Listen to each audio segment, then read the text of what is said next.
Ya, silakan duduk Bapak Ibu Saudara. Puji Tuhan. Saudara masih ingat firman minggu lalu? Ada yang masih ingat? Halo? Tentang apa? Tentang apa saudara? Kurang keras? Petrus. Ya. Om Hin menyampaikan firman tentang Petrus dan Yudas. Dan kita belajar tentang satu karakter Petrus. Petrus yang orangnya dia suka memikirkan dengan pikirannya, dengan kekuatannya. Tuhan bentuk dia. Dan puji Tuhan kita mendengar terakhir Om Bin menyatakan bahwa Tuhan mengubah Petrus luar biasa. Karakternya yang tidak benar hancur dalam hidupnya. Dia boleh mengalami Tuhan dan sungguh ini yang harus jadi dalam hidup kita. Ia harus makin besar, tetapi aku harus makin kecil. Yuk saudara, dibaca lagi sekali lagi ini supaya jadi rema dalam hidup kita. Ini tema kita tahun ini saudara ya. Baca dengan suara keras. 2, 3. Ia harus makin besar, tetapi aku harus makin kecil. Ya, puji Tuhan. Hari ini saya ingin menyampaikan satu tokoh. Bagaimana tokoh ini luar biasa itu sudah saudara bisa lihat di depan. Tokoh ini luar biasa saudara. Kenapa? Tokoh ini ketika dia masih kecil, umur 16 tahun, firman Tuhan katakan ketika dia mengembalakan domba 2 atau 3 ekor saja, ketika ada beruang, ketika ada harimau yang mencoba mengambil dombanya, firman Tuhan katakan dengan tongkatnya, dia halau, dia hajar harimau dan beruang itu. Dia hajar, dan orang ini luar biasa, Daud ini. Dia orang yang mencintai Tuhan. Bahkan firman Tuhan katakan ia dikenan Tuhan. Bahkan firman Tuhan katakan Yesus adalah keturunan daripada Daud. Saudara, Tuhan menghargai Daud. Tetapi kita belajar bagaimana kejayaan-kejayaannya yang luar biasa. Dan bagaimana dia juga mengalami satu kejatuhan. Apa saudara? Ketika dia berzina dengan Batseba. Tapi ada satu hal yang saya ingin ceritakan buat saudara.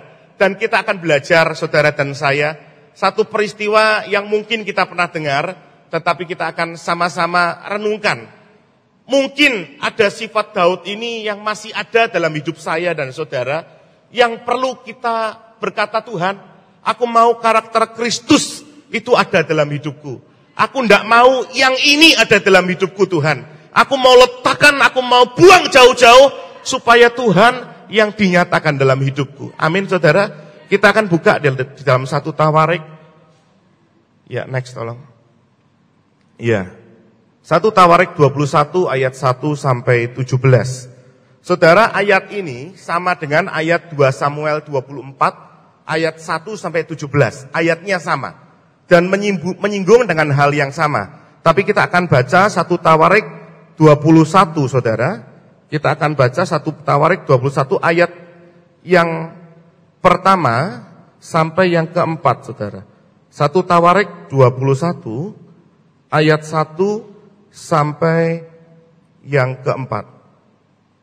Ya, kita akan bersama-sama membaca. Ya, di depan saudara ada.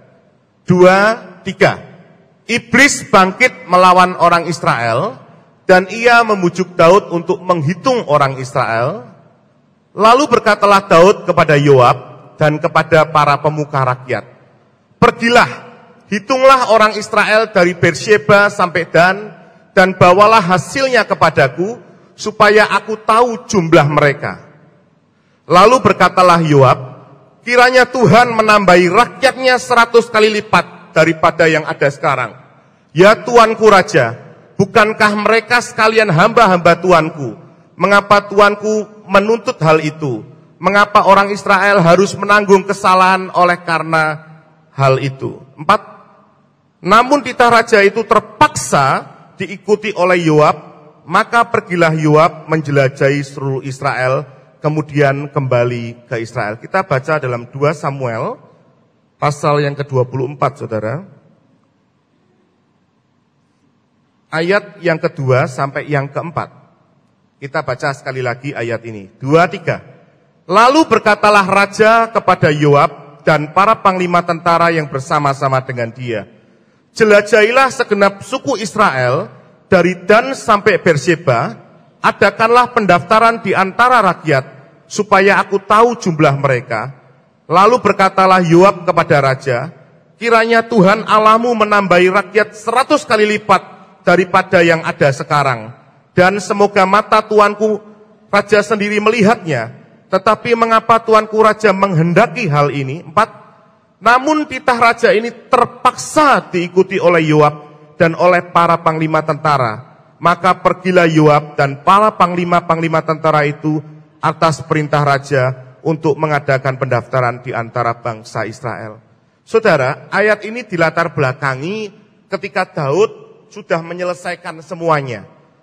Dia sudah ada di dalam puncak kejayaannya. Kalau saudara lihat di pasal 21, tidak usah kita buka, bagaimana dia mengalahkan bangsa Filistin, orang-orang yang gede-gede seperti Goliat. Firman Tuhan katakan di dalam 1 Samuel 21, dia kalahkan bersama orang-orangnya, dihancurkan, orang-orang yang tingginya 3 meter, dihabisin oleh Daud dan orang-orangnya. Daud luar biasa, saudara. Dan ketika itu kalau saudara lihat 1 Samuel pasal 23, Daud memuji kebesaran Tuhan. Dia memuji kebesaran dia Tuhan. Coba saudara lihat 1 Samuel pasal 23. 1 Samuel pasal 23.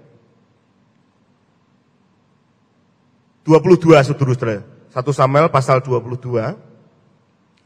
Ayat yang ke-7.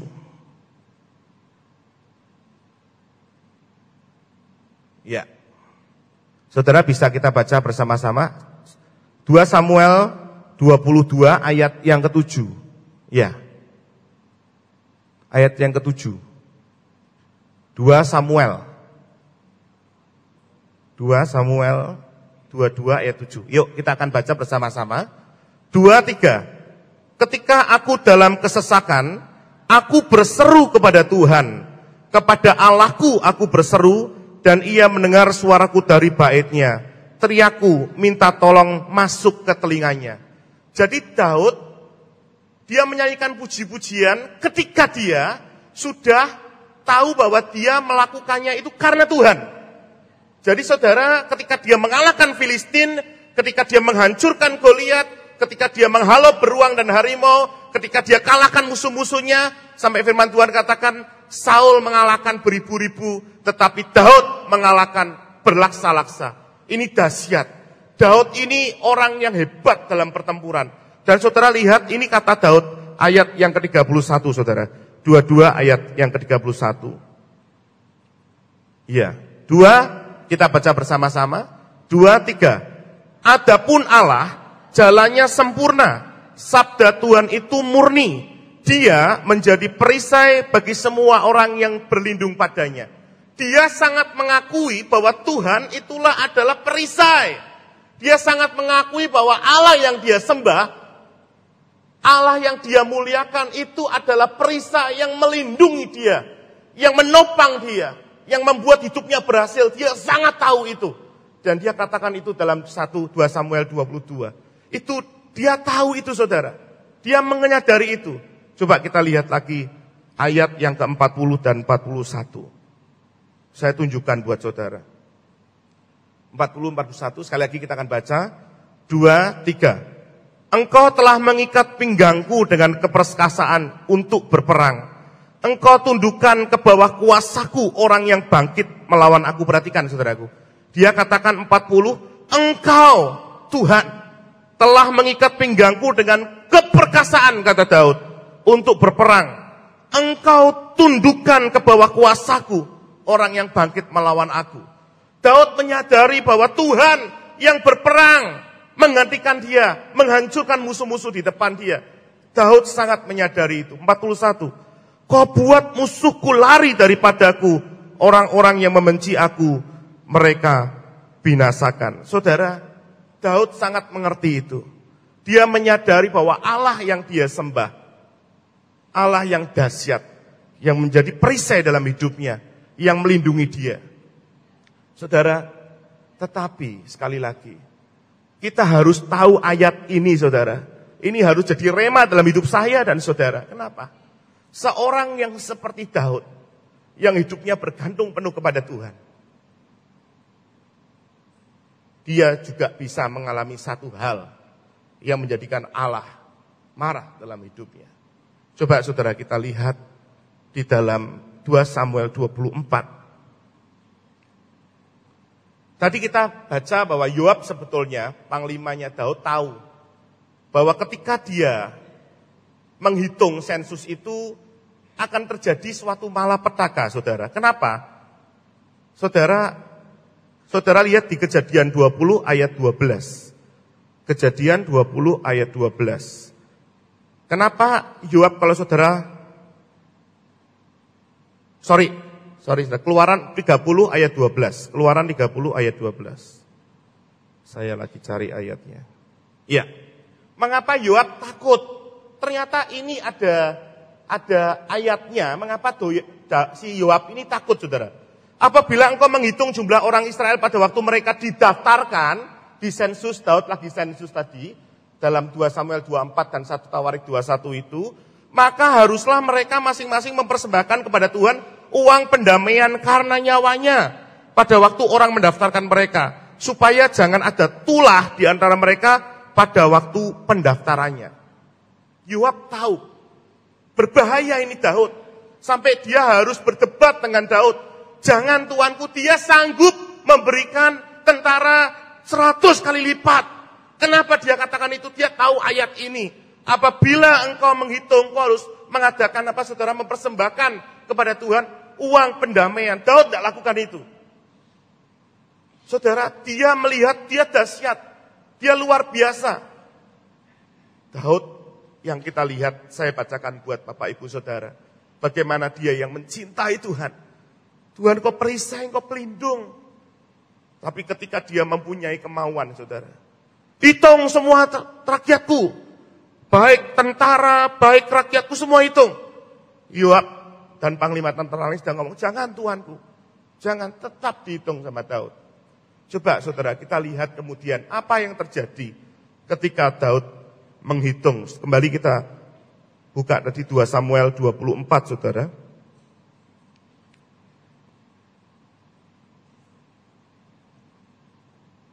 Ayat 10. Orang yang cinta Tuhan, orang yang mengasihi Tuhan, Tuhan tetap ada dalam hidupnya. Tuhan tetap mengasihi dia, saudara. Sehingga firman Tuhan katakan ayat 10, berdebar-debarlah hati Daud setelah ia menghitung rakyat itu. Lalu berkatalah Daud kepada Tuhan, aku telah sangat berdosa karena melakukan hal ini. Maka sekarang Tuhan, jauhkanlah kiranya kesalahan hamba-Mu ini, sebab perbuatanku ini sangat bodoh. Saudara, Daud yang hidupnya berkenan pada Tuhan, hidupnya memuliakan Tuhan dan menyanyikan pujian bagi Tuhan, dia bisa berkata, berdebar-debarlah hati Daud. Dan ketika ia menghitung rakyatnya, dia berdosa. Saudara, ketika saya membaca ayat ini,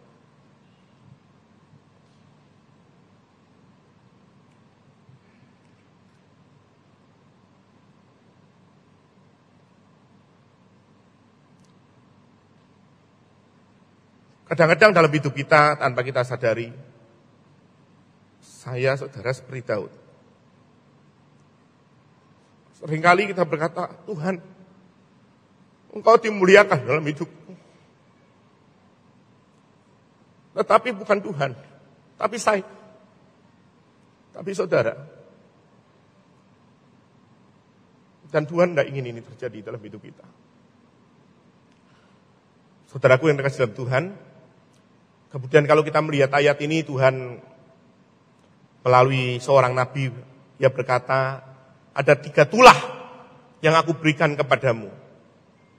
Dan saudara melihat 3 tulah itu, karena hati Daud tetap berpegang pada Tuhan. Saudara lihat ayat berikutnya, bagaimana seorang Daud, ketika dia menghadapi masalah, hati Daud ini tetap ada di dalam Tuhan.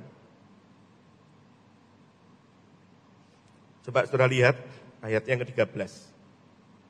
Tolong satu orang bisa bacakan dengan suara keras kepada kita semua.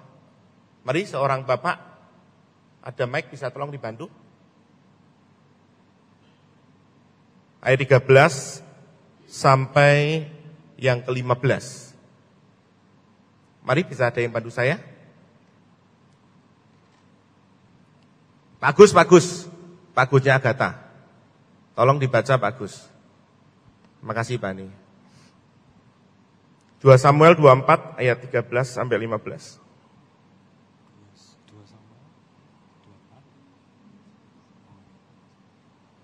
Kemudian datanglah kepada Daud, memberitahukan kepadanya dengan berkata kepadanya, akan datanglah menimpa engkau 3 tahun kelaparan di negerimu, atau maukah engkau melarikan diri 3 bulan lamanya dari hadapan lawanmu, sedang mereka itu mengejar engkau? Atau akan adakah 3 hari penyakit sampar di negerimu? Maka sekarang pikirkanlah dan timbanglah jawab apa yang harus kusampaikan kepada yang mengutus aku. Ayat 14 ya. Iya, silakan. 14 Lalu 15. berkatalah Daud kepada Gad, sangat susah hatiku, biarlah kiranya kita jatuh ke dalam tangan Tuhan, sebab besar kasih sayangnya, tetapi janganlah aku jatuh ke dalam tangan manusia. 15. Jadi Tuhan mendatangkan penyakit sampar kepada orang Israel dari pagi hari sampai waktu yang ditetapkan. Maka matilah dari antara bangsa itu, dari Dan sampai Berseba 70.000 orang. Terima kasih, bagus. Saudara melihat ayat 13, ada 3 hal yang harus dipilih Daud. Yang pertama, akan datang menimpa engkau 3 tahun kelaparan di negerimu. Atau, maukah engkau melarikan diri 3 bulan lamanya dari hadapan lawanmu? Tuhan ngomong, kamu musuh, milih satu dengan lawanmu. Kedua, sedang mereka itu mengejar engkau 3 hari penyakit sampar, penyakit saudara. Maka sekarang pikirkanlah, timbangkanlah jawab apa yang harus kusampaikan kepada yang mengutus aku, yaitu Tuhan. Jawaban Daud saudara 14, luar biasa. Lalu berkatalah Daud kepada Gad, sangat susah hatiku, biarlah kiranya kita jatuh ke dalam tangan Tuhan, sebab besar kasih setianya, tetapi janganlah aku jatuh dalam tangan manusia. Daud, dia tahu dia salah. Seorang raja biasanya kalau ditegur saudara, dia akan marah. Pancung saja Nabi Gad, pancung saja orang ini. Saudara, dia bisa melakukan itu. Tetapi seorang yang bernama Daud, dia bisa berkata, Tuhan, biar aku jatuh dalam tanganmu. Jangan aku jatuh dalam musuhku Tuhan, dalam tangan manusia. Daud pernah mengalami kejayaan, tetapi dia pernah mengalami kejatuhan. Tetapi Tuhan senang hati Daud. Daud seorang yang mau bertobat saudara. Dia mau berkata, Tuhan aku salah. Aku harus menanggung ini Tuhan tolong, tapi aku jatuh di tanganmu. Jangan ke tangan manusia. Karena dia tahu bahwa Allah itu, Yesus itu adalah penolong dia. Dia adalah orang yang maha kasih. Dia katakan, Tuhan Allah, aku jatuh ke tangan Allah saja, bukan kepada manusia. Ini yang dikatakan Daud. Ternyata saudara, masalah karakter kesombongan ini tidak hanya menyerang orang-orang biasa, bukan hanya menyerang orang-orang kaya, tapi orang miskin juga bisa yang sombong saudara. Kenapa? Karena kesombongan ini orang yang bernama Daud saja, orang yang cinta Tuhan, orang yang mengasihi Tuhan, bisa jatuh di dalam dosa kesombongan ini.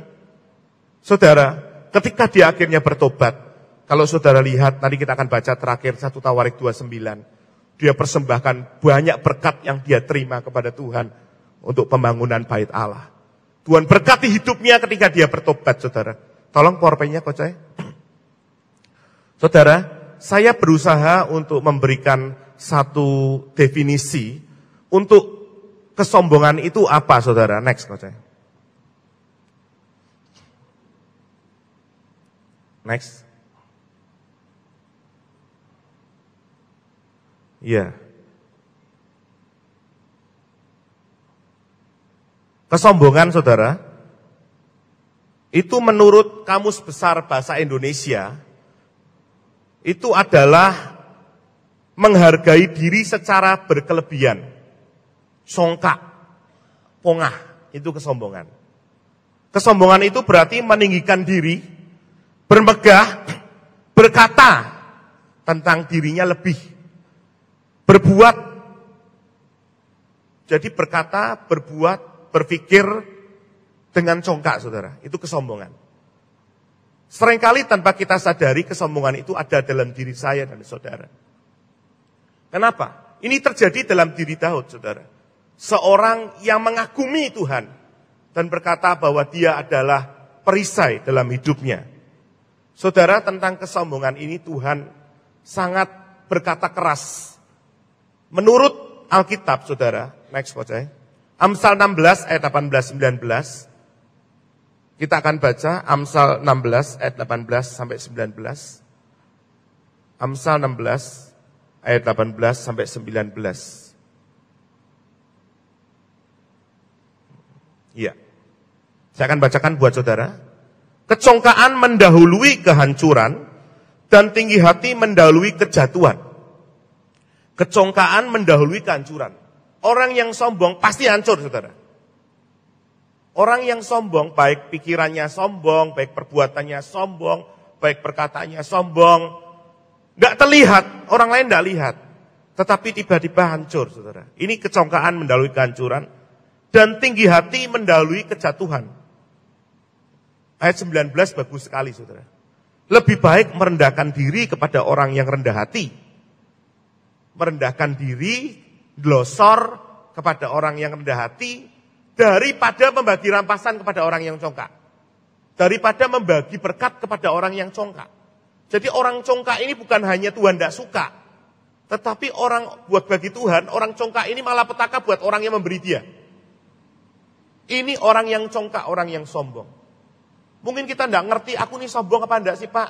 Yang ngerti diri kita sendiri, tanpa kita sadari. Seperti Daud tidak ngerti, tapi ketika Tuhan tegur dia, baru dia mengerti, saudara. Amsal 8 ayat 13. Di depan saudara ada ayatnya. Takut akan Tuhan ialah membenci kejahatan. Aku benci, Tuhan itu sangat benci, saudara. Mengapa saya rindu membagikan buat saudara? Karena ini penting buat saya dan saudara. Karena ini dosa yang sangat mengintip, saudara. 1 Petrus 2 ayat 9 ya. Iblis itu seperti singa yang mengaum-ngaum, saudara, berkeliling mencari mangsa. Apabila kita lengah, maka kita ditelannya. Jadi dosa kesombongan itu dosa yang paling mengintip, yang sangat dekat. Nek kita tidak hati-hati, saya dan saudara, maka dengan mudahnya kita akan ditelan, kita akan dihancurkan. Dosa kesombongan ini ternyata sangat-sangat berbahaya. Tuhan katakan, aku benci kepada kesombongan, kecongkaan, tingkah laku yang jahat, dan mulut tipu muslihat. Jadi dia benci orang yang sombong dan congkak dan tingkah laku yang jahat. Saya 4 tahun melayani penjara-penjara.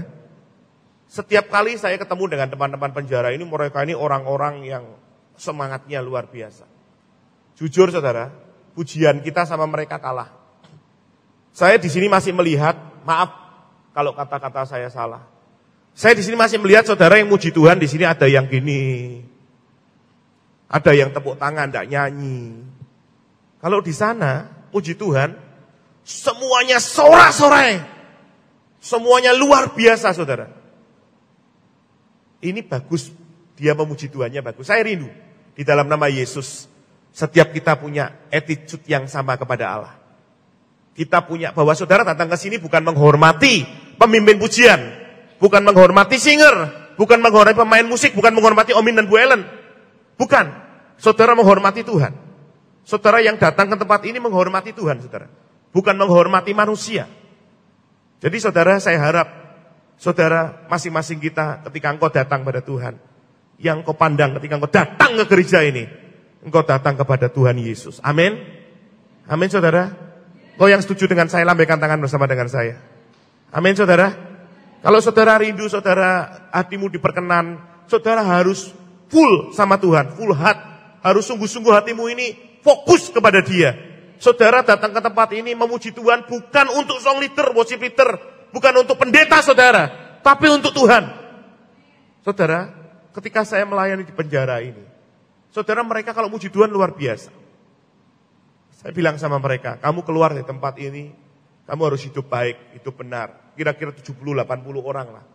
Kita kumpul biasanya setiap minggu, saudara. Mereka setiap kali selesai, mereka konseling, mereka nangis. Saudara, mereka itu kalau nangis, tidak cuma air mata tok yang keluar, saudara. Air itu keluar bukan dari mata saja, tapi dari ingus juga keluar. Banyak air yang keluar dari hidupnya dia. Itu tanda pertobatan sebetulnya.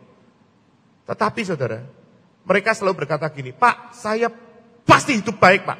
Saya pasti ada satu hal yang membuat saya senang, sepertinya senang, saudara. Tapi ketika beberapa bulan kemudian, orang yang sama masuk kembali tempat yang sama, worship leadernya, pemimpin pujiannya, loh, kamu kok masuk lagi ke sini? Ya Pak.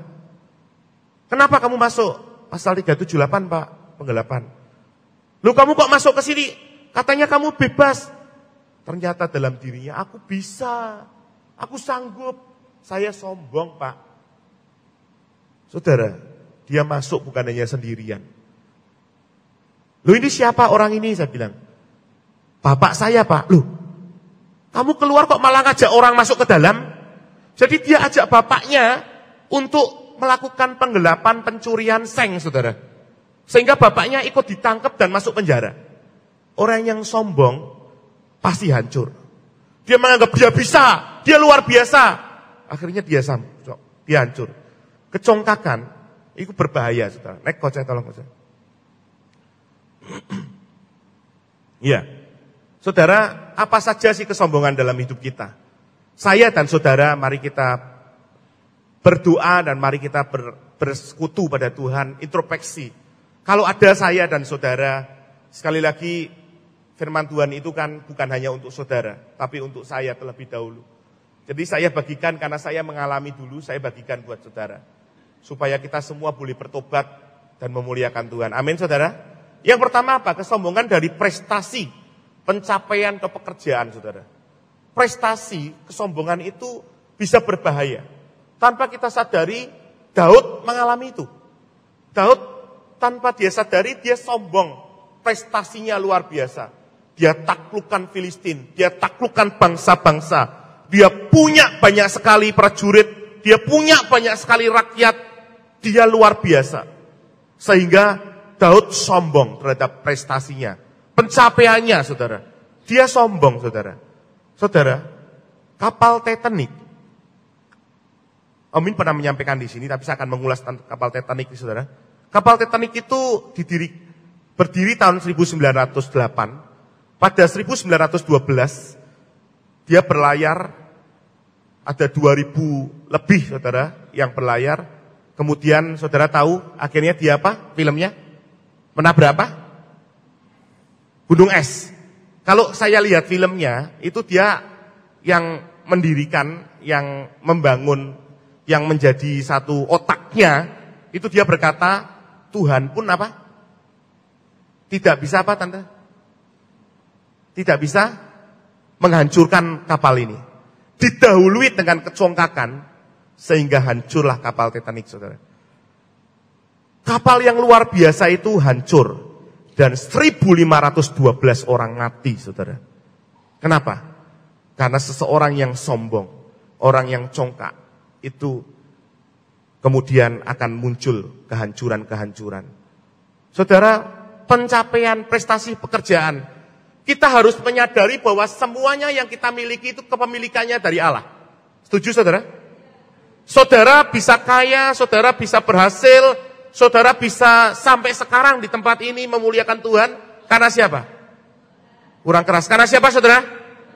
Ketika kita menyadari kedaulatan Tuhan di dalam hidup kita, ketika saya menyadari kepemilikan Allah dalam hidup saya tidak mungkin sombong dalam hidup saya. Karena apa yang saya miliki itu dari Tuhan. Mari kita akan belajar bagaimana Daud akhirnya berkata dalam 1 Tawarik 29. Dia berkata, ya Tuhan punya mula kehormatan. Akhirnya dia menyadari, kenapa saudara? Dulu dia tidak menyadari, dia pernah berbuat salah. Daud pernah tidak menyadari bahwa apa yang dia punya, apa yang dia miliki, kekayaan, prestasi, pencapaian, pekerjaan, hal-hal yang berbau duniawi ini saudara, itu diberikan Tuhan dalam hidupnya karena Tuhan. Saya dan saudara harus mengerti, harus menyadari, kita harus yakin bahwa kita yang kita miliki semua itu dari Tuhan. Amin. Jabatan yang saudara dapat itu dari Tuhan. Pak Vincent bisa di manajer atau GM karena Tuhan. Pak Nathanael GM karena Tuhan. Kita semua diberkati Tuhan karena Tuhan. Ini yang harus ada dalam pikiran kita. Kenapa? Kalau kita merasa apa yang kita miliki itu dari kita sendiri, maka kita rentan jatuh seperti Daud. Loh, saya kan kerja keras. Betul saudara. Tapi karena saudara Tuhan, Roma 8 ayat 28, karena Allah turut bekerja sama. Karena Tuhan yang membuat saudara diberkati Tuhan. Berapa banyak firman Tuhan katakan orang yang menabur, orang yang pelit, orang yang apa? Orang yang menahan harta tapi kehilangan harta. Tapi orang yang menebar harta diberkatilah ia. Amsal katakan, ini luar biasa. Saudara, kita harus belajar, saya dan saudara. Untuk apa yang kita punyai sekarang ini. Itu semuanya dari Tuhan. Kalau saudara mengatakan Tuhan, lah kalau ngomong-ngomong dengan Pak Hani ini, kalau di Thailand itu agak sukar katanya. Katanya Thailand itu punya adat, apa yang dia miliki itu bukan dari Tuhan, tapi hasil kerja kita. Saudara, Thailand orang untuk menyadari tentang ini sulit sekali. Tetapi kita sudah mengenal Tuhan dengan baik. Kita sudah ngerti tentang ini. Dan saudara, kita harus menyerahkan bahwa segala kepemilikan itu datangnya dari Tuhan. Amin. Yang kedua saudara, pelayanan. Loh kok pelayanan Pak? Pelayanan itu kita harus menyadari semuanya dari Tuhan. Saya ditegur beberapa kali dalam hal ini. Saya cerita sama Kohani waktu kami sama-sama jalan gitu. Saya cerita sama dia. Ketika suatu saat tiba-tiba saya dipanggil di sebuah pelayanan. Banyak orang berkata sulit masuk ke gereja ini. Yang tujuan saya sih memuliakan Tuhan. Tuhan saya rindu, banyak pasangan-pasangan dipulihkan Tuhan. Wah, rohani itu. Rohani. Banyak pasangan-pasangan memuliakan Tuhan, banyak orang bertobat di sana. Ketika gereja ini memanggil kami, fotonya di depan gereja itu dipajang besar, saudara. Difoto sama orang-orang teman-teman saya di tempat itu, dikasih ke saya. Dan ternyata itu nyebar ke seluruh Indonesia, karena gereja ini cukup besar, saudara. Di satu tempat. Saudara, buat saya saat itu, wah terima kasih ya Tuhan, memberikan kesempatan untuk masuk. Ini sesuatu yang luar biasa, jujur saudara. Hati kecil saya ngomong gini, wah berarti Tuhan ini sesuatu, adik sangkring, berdebar-debar. Saya berdebar-debar. Aduh ini ada sesuatu yang tidak beres. Tanpa sadari saya ngomong untuk kemuliaan Tuhan, untuk Allah. Tetapi saya berdebar-debar. Sangkring saya sadar, sombong ini mulai. Saudara, saya nangis di hadapan Tuhan. Ampuni saya Tuhan, ampuni saya Tuhan. Sehingga sekarang hal ini tidak akan mengganggu saya karena saya mau bertobat. Seringkali kita menikmati hal itu. Oh iya, Tuhan itu dahsyat. Omongan kita Tuhan itu dahsyat. Tetapi kita tidak menyadari bahwa kedahsyatan itu sebenarnya dari Tuhan. Oh iya, berarti bagus ya. Khotbahku apik ya. Oh berarti pelayananku apik ya. Oh berarti pekerjaanku apik ya. Oh berarti prestasiku apik ya. Itu yang sering ada dalam mulut kita. Sepertinya rohani saudara. Tetapi Tuhan tidak suka itu. Saya ditegur Tuhan. Suatu kali ada seorang teman yang saya mentor, dia berkata gini, "Kok, pokoknya kalau aku enggak ketemu Ko Freddy itu aku rasanya kok lemes ya kok." Loh kok aku sing lemes, malah enggak ketemu Tuhan, enggak ketemu Ko Freddy lemes. Saudara, saya tahu, ini saya bisa diambil Tuhan Yesus ini. Karena ketika kita jadi saingane Tuhan, Tuhan tuh enggak suka loh saudara. Dan Tuhan bisa ambil kita saudara. Nah 3 hal itu Tuhan bahaya saudara, yang kalau kita diberikan pilihan. Saya langsung ngomong, kalau kamu ngomong lagi, saya enggak mau aku layani kamu seumur hidup, saya bilang. Oh enggak, maksud saya enggak gitu. Ya maksudnya enggak gitu, ngomongnya enggak boleh gitu, saya bilang gitu. Saudara, seringkali kita terjebak dari hal-hal yang ada di depan kita.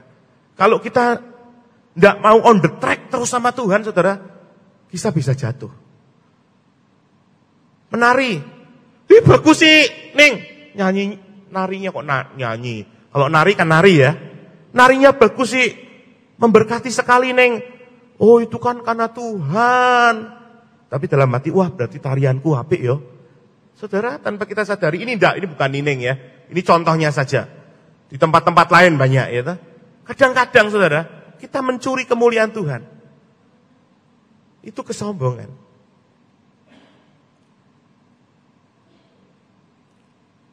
Bu Lena, ini contoh saja ya Cik Lena ya. Cik Lena ini cicik saya memberikan contoh buat Cik Lena ya. Cik Lena, Bu Lena, kalau orang datang sama Bu Lena itu kok rasanya kok bebas. Banyak loh ibu-ibu dia diberkati loh Bu Lena. Tuh, coba lihat Bu Lena satu-satu.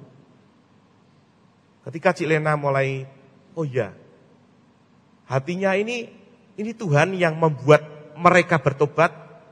Atau Cik Lena bisa berkata, iya ini aku ya luar biasa ya. Jadi orang-orang yang melayani Tuhan itu tidak melihat orang yang muncul di mimbar saudara. Saudara pun bisa loh. Saudara tiba-tiba Burhan ketemu sama teman gitu ya. Ini teman saya lama saudara Burhan. Burhan ketemu dengan teman, sharing. Kemudian orang ini kemudian mendapatkan kelepasan, cerita sama Meli. Tadi itu loh orang itu tiba-tiba tak doakan kok sakit sembuh loh dalam nama Yesus. Kelihatannya rohani lah, itu bagus. Tapi kalau tiba-tiba dia ngomong, wah aku ki ya duwe kuasa loh. Lah ini bahaya. Aku ki lah, ketika aku iki saudara, kita harus letakkan bersama dengan Tuhan. Amin. Yang terakhir saudara, apa itu? Keluarga. Keluargaku bagus loh, keluargaku baik. Coba lihat anak-anakku berhasil semua. Coba lihat istriku, dia tidak selingkuh. Suamiku dia tidak selingkuh. Lihat loh baik semua. Saudara, tanpa kita sadari, ketika kita merasa bahwa kita baik, itu adalah awal dari kehancuran. Saya rindu, seperti Tuhan menegur saya. Saya rindu Tuhan juga bekerja atas hidup kita. Amin saudara. Siapapun kita. Saudara, tidak cuma hamba Tuhan, semuanya kita. Tidak cuma latar belakang, apapun kita. Siapapun kita dari kecil sampai kita dewasa. Kita perlu hati-hati terhadap dosa ini. Karakter ini terus mengintip supaya kita jauh dari Tuhan dan hancur. Next tolong saya rindu kita sebelum kita tutup. Saudara, saya rindu kita baca ini saudara. Kita akan baca bersama-sama ya buat kita semua. Ya. Ini adalah satu pengakuan profetik kita kepada Tuhan bahwa segala yang kita punya itu dari Tuhan ya. Kita akan baca bersama-sama. Saya menyadari, mulai ya. 2, 3. Saya menyadari bahwa semua yang diberikan dalam hidupku, pekerjaan, pelayanan, dan keluargaku adalah semua dari Allah dan untuk kemuliaan Allah selama-lamanya. Amin saudara. Seri ini terjadi dalam hidup kita. Ada satu video yang akan kita lihat.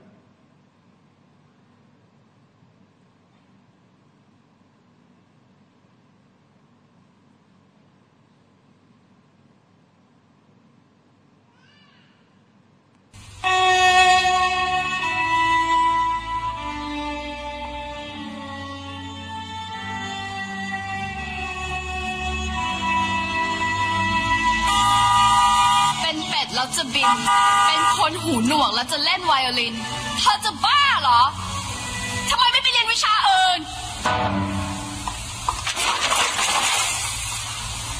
เสียเวลาคนอื่นเขา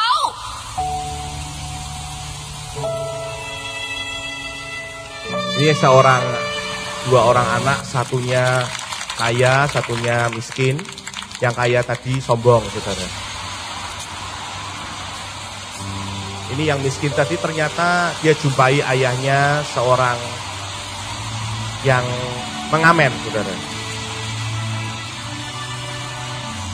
Mengapa saya berbeda dari yang lain, dia katakan. Mengapa? Kamu berbeda satu dengan yang lain. Kamu mempunyai hal yang lain. Musik.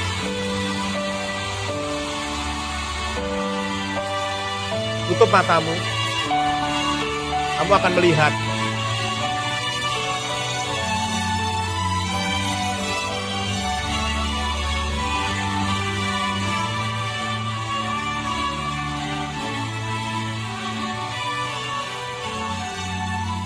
Ada kejuaraan itu classical music contest yang akan diikuti dua orang yang berbeda latar belakang. Yang kaya seperti ini, saudara. Tidak salah. Apa masalahmu, dia katakan. Yang miskin dihina.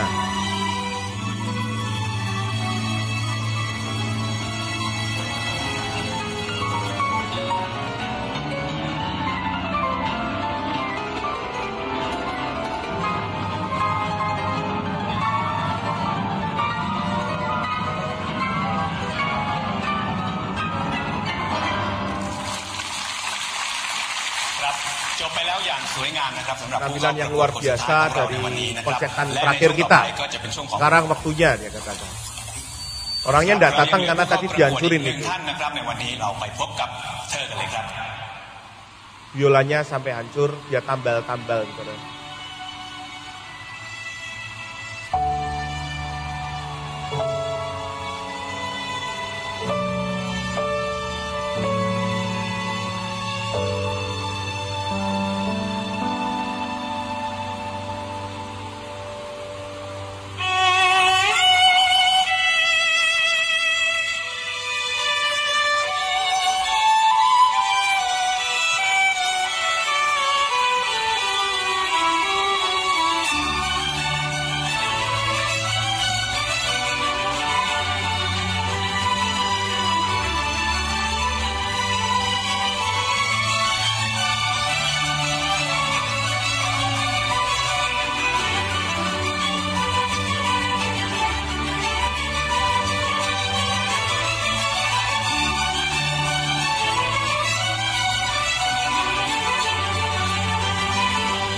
Satu film yang memang tidak mewakili yang kita sampaikan. Tetapi percayalah ketika engkau hidup mau bertobat untuk kemuliaan Tuhan. Maka Tuhan akan angkat luar biasa. Janji saya terakhir tadi 1 Tawarik 29, saudara. 1 Tawarik 29.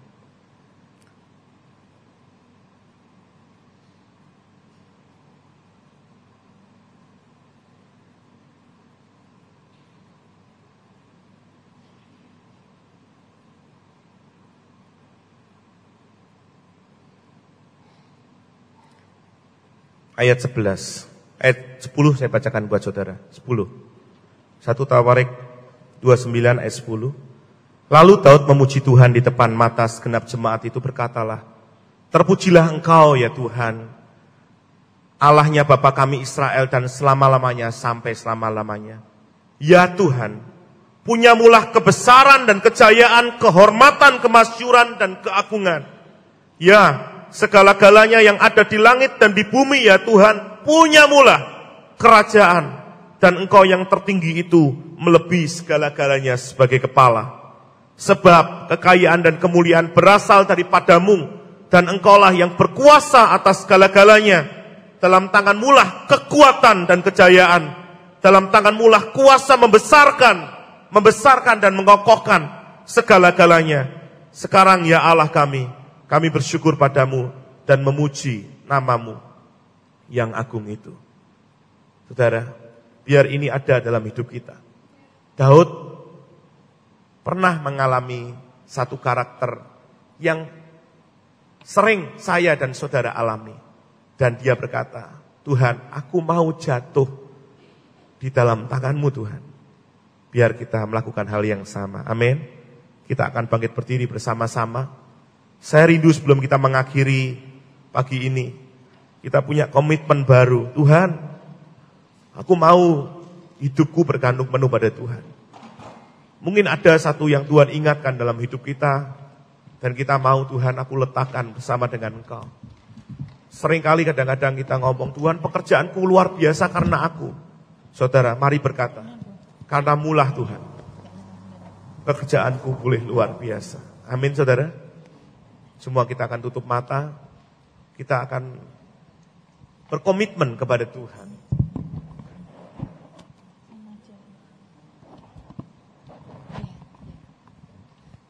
Biar Bu Lena dan teman-teman akan menyanyikan pujian ini. Masing-masing saudara bersekutu kepada Tuhan. Saudara, kalau Tuhan ingatkan hidupmu dan hidup saya,